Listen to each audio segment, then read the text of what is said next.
तर पुन्हा एक मिनी ब्लॉग आज निघालो होतो जालन्याला. मला एक जोडीदार भेटलाय, त्याच्या रानात पाणी चालू होतं. थोडा वेळ थांबलो, गप्पा वगैरे मारल्या नाही का. भरपूर दिवसापासून भेट झाली. त्यानंतर आलो शॉपला. शॉपवरती आल्यावर सगळ्यात पहिलं काम तर असं होतं की ट्रॉफी बनवायच्या होत्या. ट्रॉफीची कटिंग वगैरे सोडली. त्यानंतर ट्रॉफीचे जे खालचे बेस असते त्याची पण कटिंग सोडली.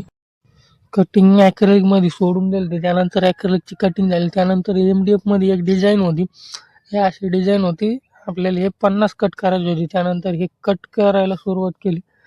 त्यानंतर हे कट करून झाल्यानंतर एक बॉक्स पॅकिंग होते आयटम, आणि ते नाही का बॉक्स पॅकिंग करायचे होते. बॉक्स वगैरे बनवून घेतले. त्यानंतर हा नेम प्लेटसुद्धा केल्या आणि हे बॉक्समध्ये पॅकिंग करायचं होतं. त्यानंतर आलो बाहेर. मांडता झोपल्यावर एक देवघर होतं. त्या देवघरमध्ये LED टाकून द्यायचे होते नाही का. मग आलो, LED वगैरे टाकल्या. LED टेस्ट पण केल्या नाही का. वरच्या टेस्ट केल्या, व्यवस्थित लागलेलं होत्या. त्यानंतर खालच्या पण टेस्ट करायचं होतं नाही का. एकदा टेस्ट करून बघितलं ना तर नंतर प्रॉब्लेम नाही येत आपल्याला, की बाबा कस्टमर बोलत नाही की असं झालं तसं झालं. त्यामुळे टेस्ट केल्या, त्यांना फोटो वगैरे टाकला. ते म्हणे ओके म्हणे सर. ही डिझाईन होती त्यावरती. दोन्ही पण टेस्ट केले. त्यानंतर आयडेक्टर लावून तसेच ठेवून दिले. नंतर ते त्यांच्या पद्धतीनं त्याला फिट करणार होते.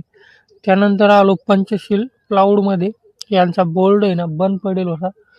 तो बोर्ड खाली गेला पॉवर सप्लाय चेंज करून. त्यानंतर आलो दुकानवरती. तर शॉपवरती जाऊन प्रिंट मारायचं होतं. प्रिंट मारून घेतलं.